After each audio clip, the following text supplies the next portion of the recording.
All right, guys, here we go. As promised, we are doing our Christmas budget inside of YNAB.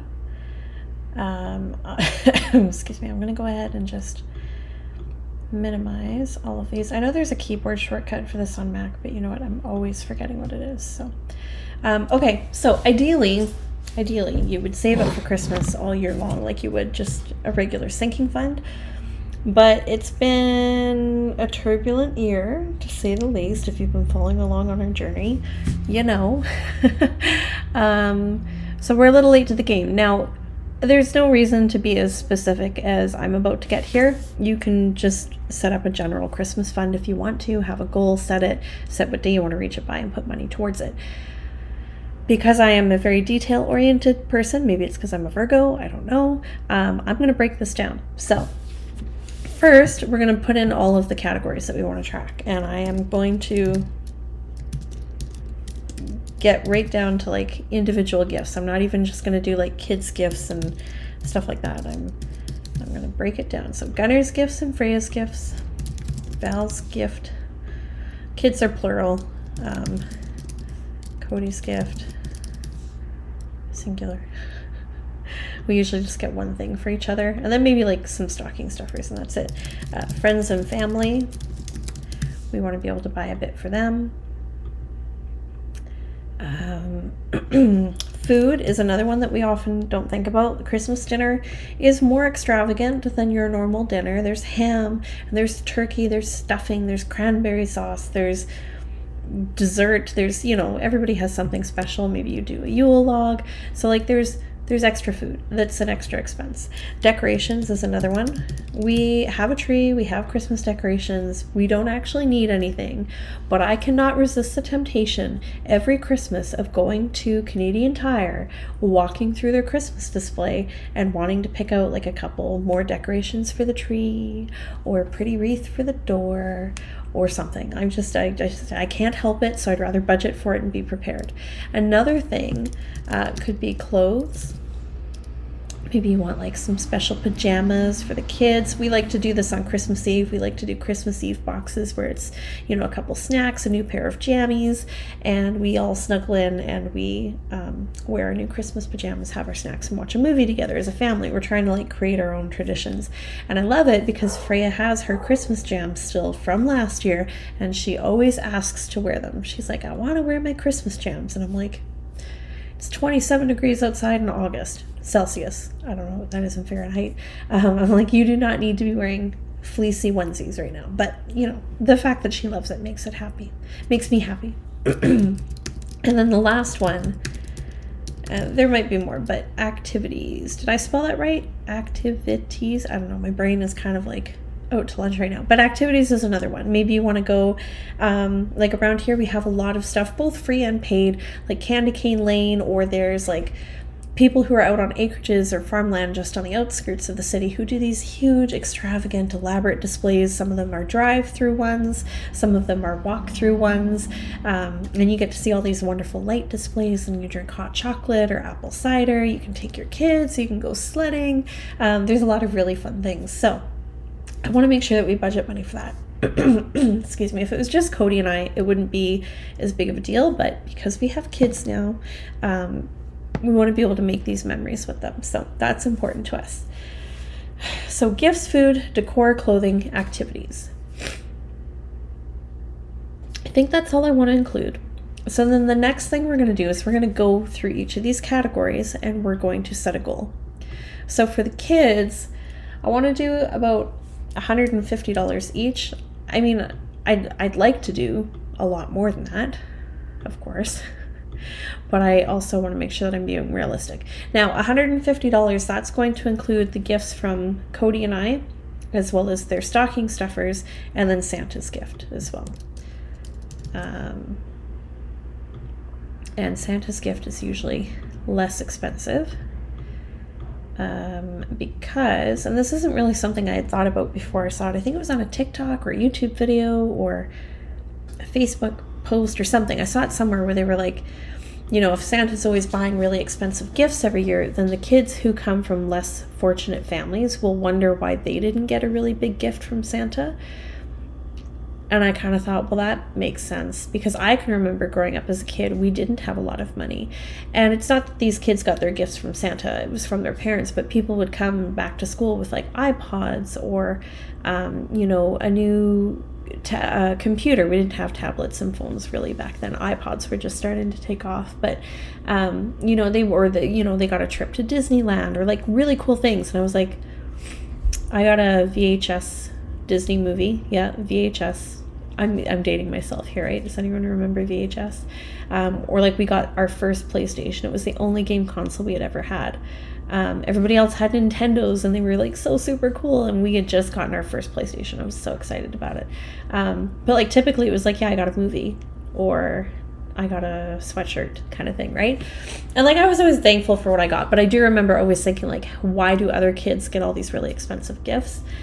And so I don't want Santa giving the kids really expensive gifts, because I don't want other kids to think that they're bad or less loved because Santa didn't buy them something expensive. So we're thinking from Santa, it's going to be like a book or a small toy or maybe some treats or like something like that, something small. Anyways, that was a side tangent, but I like to share my thought process around these things. For Cody and I, we'll probably do $100 each. Because we don't really want for anything, but it is nice to treat each other. We're more so fans of doing the stockings for one another and just getting like little treats that we know the other person likes and little self-care things and stuff like that. So friends and family. Now this one's harder. We have a few nieces and nephews and a few friends that we would like to buy for. I want to say $250 for everybody. I'm hoping that'll be enough. Food, we don't typically spend like a ton of extra money on food. So we'll put it here, $100. That should be enough to get whatever extra stuff we need for Christmas dinner. Decor, we'll put $75. That should be more than enough. Because again, we don't need any decorations. I like to buy a couple, like we have like matching sets. And I remember growing up with a Christmas tree with all different kinds of decorations on it, and like some were matching, but for the most part they were like various handmade ones, or they were ones that had been gifted to the family through the years, or they were inherited by grandparents and great grandparents. And so it was always kind of like a mismatch of all these different decorations on the tree and all these different colors and all this different tinsel. And I used to love decorating the tree as a kid because all the decorations were different, and it was kind of like everyone told a different story. And so we just started doing that. Like we have a stork carrying a baby for when Gunnar was born. We have one for Freya. We have one from when we had our dog Hunter. And so like, I want to start collecting, I think one or two ornaments every single Christmas to add on to the tree. And then that way we can kind of have these memories that we can build with us year after year. Again, I'm going on tangents, but now pajamas, under clothing, so I'm thinking pajamas and maybe something nice for the kids to wear, because guaranteed their Christmas outfits from last year are not going to fit them anymore. Let's see, figure $20 a person, that's $80 for a family of 4. And then for nice outfits, Cody and I are probably not going to buy an outfit, but it's nice to get something for the kids. So we'll say $100, and you know what? I could honestly probably thrift the outfits and just buy pajamas. So I'm betting that we'll spend less than that.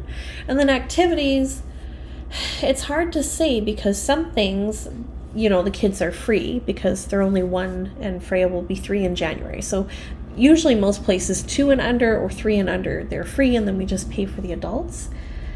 Some things are really expensive. Like I think our Festival of Trees here is a little bit more. Some things are free. So I'm going to put in $65. I really have no idea.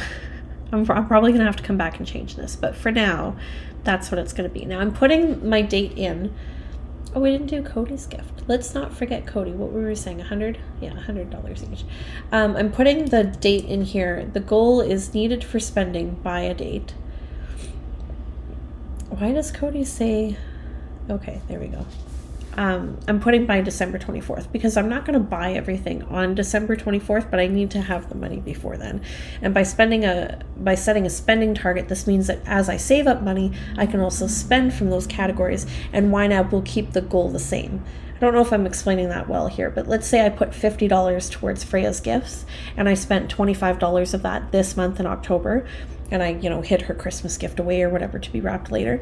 YNAB would still know that I've already funded $25 towards that target, so I wouldn't have to refund it. It's a spending target, so I can fund it and pull out of it without it affecting the final goal. Again, I don't know if I'm making sense with that. If I left it just as a savings goal and I saved $25 and then spent the $25, YNAB would prompt me to save that $25 again. I'm hoping that's making sense. Okay, so this hurts my heart. This is why you should be saving all year long, because now YNAB's telling me that I need to save $363 a month, every month, October, November, December, in order to reach this goal. So then what is 545? So 1,090. You know what? That's pretty close. I usually say that I want to save $1,200 for Christmas. So had I done that, I don't know why I put that into the calculator. That's the easiest calculation. But anyways, if I wanted to spend $1,200 every Christmas, I would need to set aside $100 every month for the entire year towards Christmas. I have regrets, honestly, about not just doing that from the beginning, because $363 extra every month right now it's a little tight. But again, we're about realistic budgeting, not idealistic budgeting, which is the video I did just before this, if you want to go back and watch it. So that's it. That's our Christmas budget. It's probably going to change. It's probably going to have to change realistically. Like, maybe Cody and I will just not do gifts for each other, and we'll probably skip a lot of our friends and our family, sorry guys, and just give to the kids, because most of our nieces and nephews are, in fact, I think all of them are under 2 years old at this point. So it's important for them. It's special for them. So we're probably going to adjust some of these numbers to be more realistic, based on what we can actually spend. But I'm going to take my own advice too, what I teach other people, and we're going to find ways to, again, increase our income, decrease our spending in other areas, start widening that gap, and then that's the money that we can then put towards Christmas. So if you enjoyed this video, go ahead and give it a thumbs up. If you're new here, consider subscribing. My husband and I share a lot of our financial journey here on YouTube for you guys to watch. The budgeting software you see on screen is called YNAB. You Need a Budget. There's a link for you to try it for free for 34 days down below if you want to head over and check it out. I highly recommend it. I have been budgeting actively, intentionally, in massive detail for over 10 years now. Everything from Excel spreadsheets, Mint, every dollar, you name it, I've probably tried it. Bunch of different budgeting methods. YNAB is it's the juice. If you've been on TikTok, it's the juice. It's got the juice. So yeah, I appreciate you guys being here as always, for hanging out and watching. I've also just launched a new challenge called Ahead in 30. If you are new to budgeting, or even if you've been budgeting for a while but you're finding your budget's not working for you, this is going to be a fantastic challenge for you to do. It is 30 days long. You get a challenge and a lesson from me every single week for 4 weeks. You get a follow-up email for accountability every single week. And you get 30 days of unlimited email support with me as well to help you work through your budget, set your money goals, problem solve. And there are fire trucks coming down the road, and that's going to be loud. So I'm going to jump off here. If you want to join the challenge, the link for that is down below as well. I hope you are having a fantastic day, whatever day it is or evening that you stumble upon this, and I will talk to you next time. Bye.